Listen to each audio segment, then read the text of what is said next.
Hi, anyone and everyone. This is Kim, the Humble Hermit from Come As You Are Oracle. I am going to do a love oracle, a collective love oracle for today. Today is Tuesday. It is May 19th, 2026. You may follow me on the Talk, the Tube, my blog, or not. Totally up to you. Take what resonates. Leave what doesn't. If it doesn't fit, don't make it fit. If some of it fits, cat's kiss. We love that for you. Whatever doesn't, leave it on the table for someone else. You don't need to take on energy that wasn't meant for you. Sorry, I'm looking at one of my drawers thinking it's all lopsided. We're going to use the Price of Love Oracle by Crystal Banner. You can find this at kaleidodope.com. She also has an Etsy shop. Okie dokie. I did not do affirmations this morning. You know what's funny? I probably could have. I think I left the house a little too early. And then I thought about doing them for my car. But I don't know. You guys, I know I have cards in my car, but I usually just do that for me. Like if I want to read for myself. I don't really do it for anybody else. We got one on the table, two on the table, three on the table.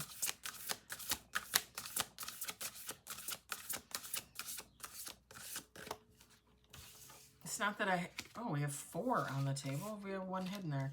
It's not that I have anything against people like doing card readings like in cars, but I don't know, it's just not my thing. Oh boy. Look at this. Okay, two more shuffles. Four on the table, two more shuffles.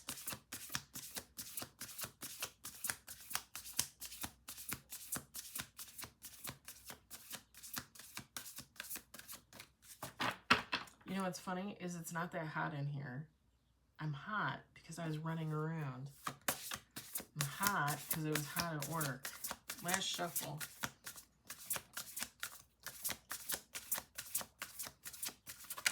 I think I forgot to turn down the volume on my phone.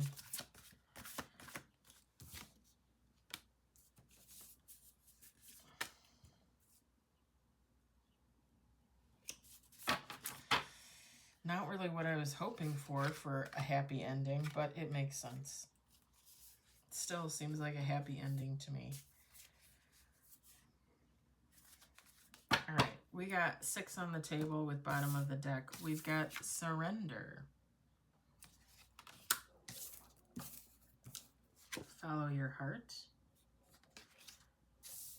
Mirroring, which we always keep getting. It's the fail-safe, I think. We've got connection. Triggered. And confusion. Feminine, masculine, take how it resonates. Let me just make sure my phone is muted because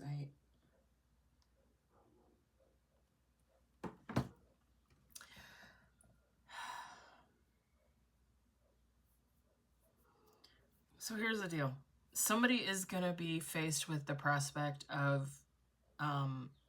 a real connection with, I don't want to say a soulmate because that didn't really come out, but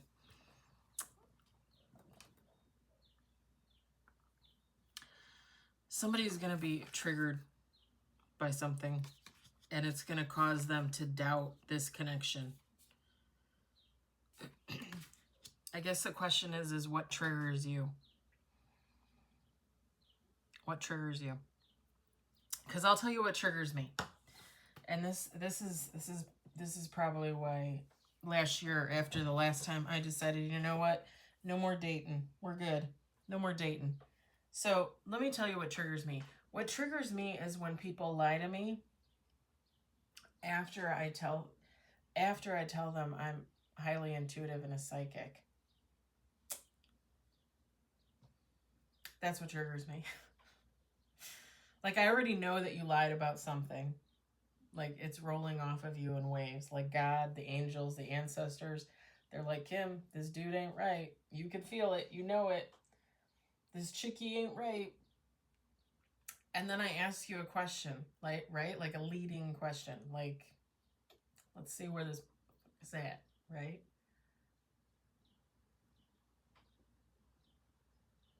Lie. Again, lie. Like, I can't tell that you're lying. Like, I don't know that you're lying. That triggers me. People that can't take care of themselves triggers me. Because again, like I was brought up from a very young age to take care of myself. I took care of my brother. So I had the whole experience with the ex-husband. It is just not something I want in a relationship. I don't want to have to take care of a giant man or woman child. I just don't. You know, some people are fine with that. Some people love that, right? I thought I did love that. I thought, you know, I thought that was the cat's meow, and then I realized I don't really want to do this. Like, I want to take care of myself, and I want him to take care of himself.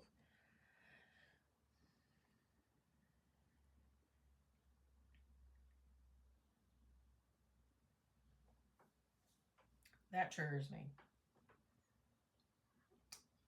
Men and women that don't have jobs, men and women that don't have cars, men and women that are in their 40s, 50s, 60s, and don't own their own home, whether it's a condo, a townhouse, a trailer, a home. I don't care. A trailer, fine. You own the trailer? Fabulous. You own a home. You're telling me at the age of 40, 50, 60, you've never owned a home. I find that to be alarming. I understand in today's day and age, I was just talking about this with somebody else, about how for some people it just probably doesn't make sense to buy a home at this point, because all that you would have to put into it, all that you would have to invest, it's probably, you know, even with high rental rates, it's probably still technically cheaper for some people to just rent an apartment, rent a condo, rent a house, right? Something breaks down, you call the landlord. They pay for it. I mean, eventually you'll pay for it. Eventually your rent will get raised and you'll pay for it. But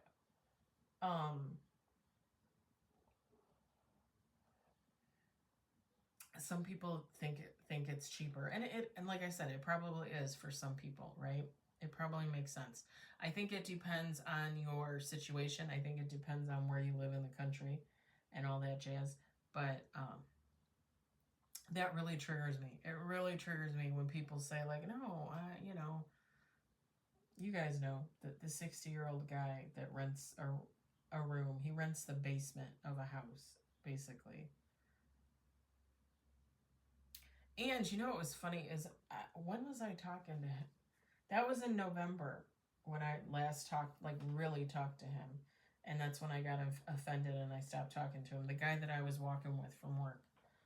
The guy that thought he was entitled to women. Because obviously his mama raised him like that.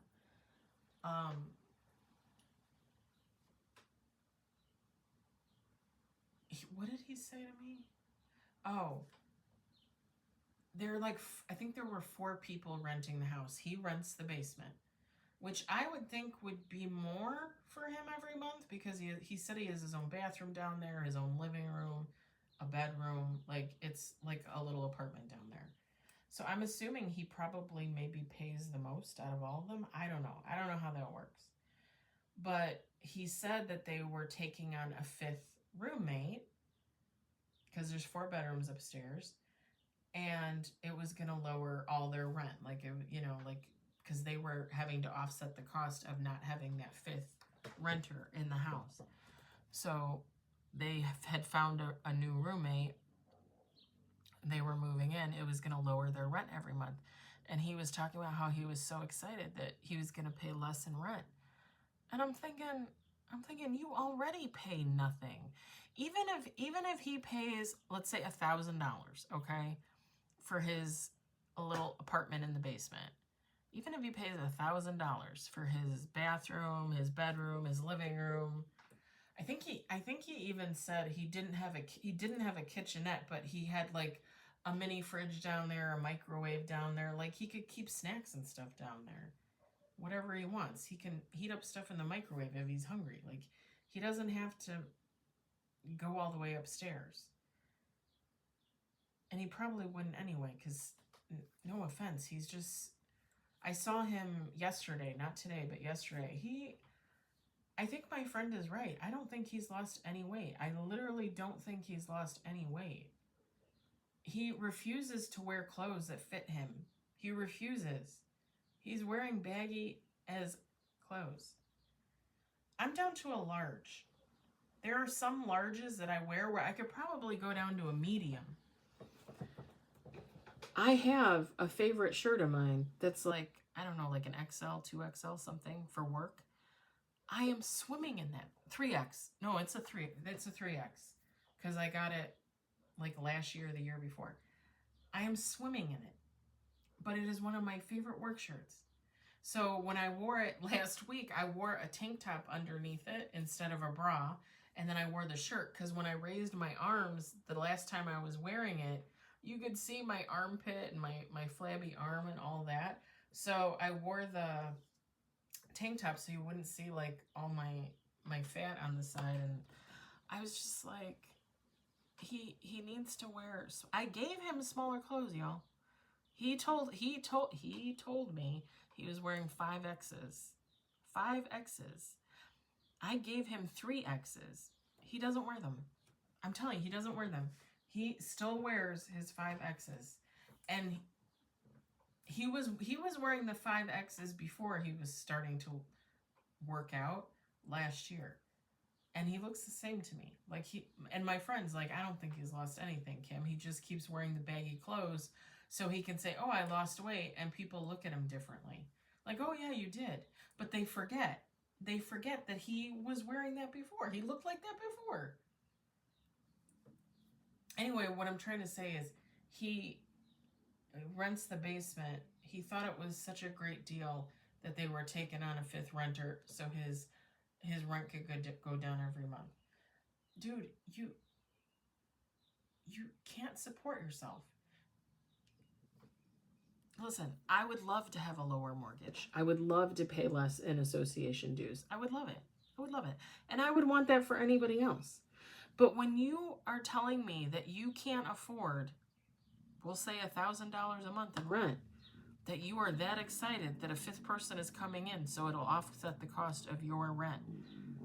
Come on. Come on. And this is why the man was stalking me, trying to get me into a relationship with him. Don't you want somebody to pay half your rent? Sure, I want somebody to pay all my rent. Well, that doesn't seem fair. It does if you pay all your rent. Like, I pay all my rent. What do I need you for? I don't need you to pay half. I need you to pay the whole thing. Are you ready? Hello? Hello?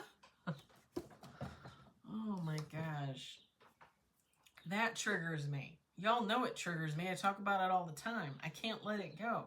And I can't.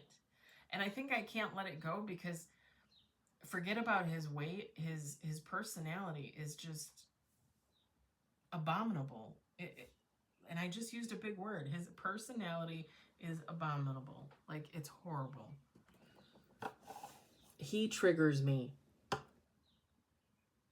Whoever this is, okay, whoever this is,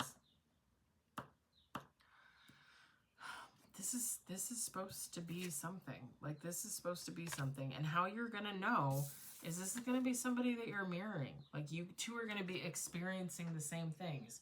One of you might be experiencing it first and the other after. But you're going to notice patterns, right? Like, I'll just give you some examples. Like, let's say you go out and buy a new car, okay? And you buy, like, a white Chevy Equinox, okay? The person that you're mirroring, the person you're supposed to be in a connection, let's say they're your neighbor.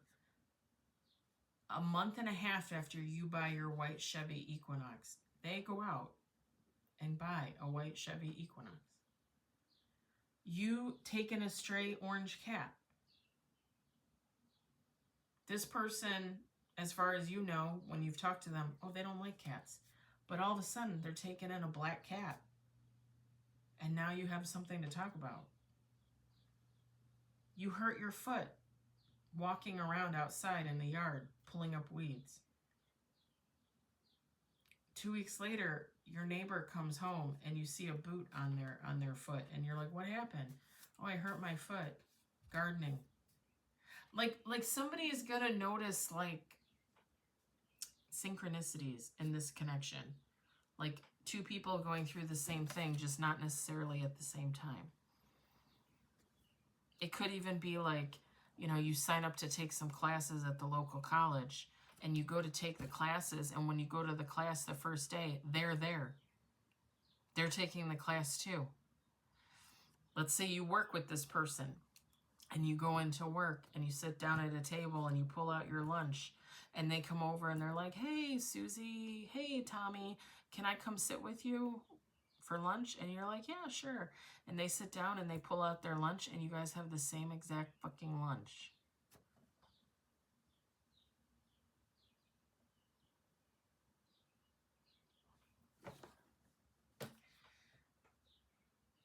Always listen to your intuition. Always, always. Follow your heart. Follow your heart. If something feels off, if something feels not right, then you can leave a situation. You can always leave a situation. You know, you get into a situation thinking like, oh, this is the one. I'm so excited. And like 3 weeks later, you're like, this is not the one. You can leave. You're not married. You're not tied down to this person. You can leave. You pick up your shit and you go. Like, you don't need to stay. After 3 weeks, you don't need to stay. They're not your ball and chain. Listen to your intuition. Follow your heart. Pay attention to the signs, synchronicities, anything like that.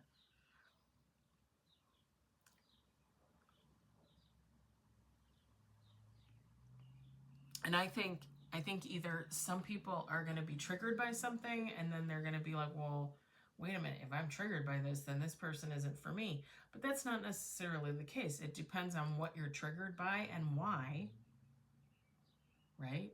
And kind of when, honestly. It also could be that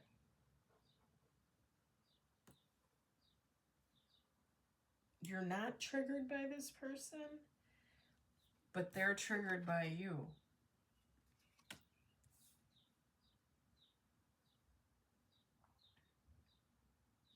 If you're mirroring each other, it could be both, right? Two people start talking, hanging out, and then all of a sudden there's like a trigger there, and it's like, wait a minute, like what's going on here? The thing is just because somebody says something or does something and it reminds you of somebody else from your past that was a total shit, it doesn't necessarily mean that that's who and what they are. Things happen. And honestly, when you're triggered by something, typically that's supposed to be a reminder for you to focus on whatever that trigger is to try and heal it. Some people have triggers for a lifetime. Some people, they heal from them, they move on, they develop new triggers, you know, like it's life, it happens.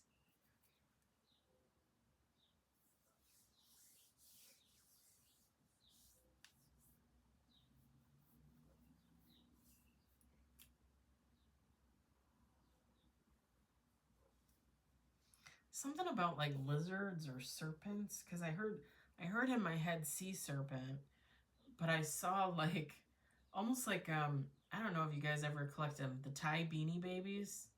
They used to have, it was a Thai beanie baby. It was a lizard. I want to say, I can't remember what it looked like as a beanie baby. Was it red or orange? Or was it multicolored? They did a Beanie Buddy, which was the bigger, fluffier, like stuffed animal ones. And they did a lizard, but it was tie-dye. I actually just found one in my garage a couple weeks ago. I donated it. But I was picturing, I heard sea serpent, but I was picturing that Thai Beanie Buddy lizard.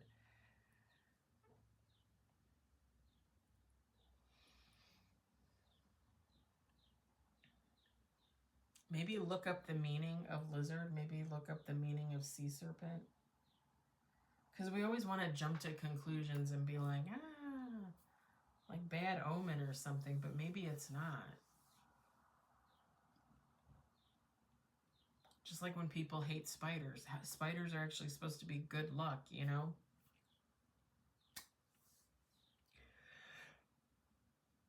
Pardon me, or people don't like bats, but bats are so cute. Little baby bats, they're the cutest. They're the cutest. All right, enough. I rambled about this whole thing.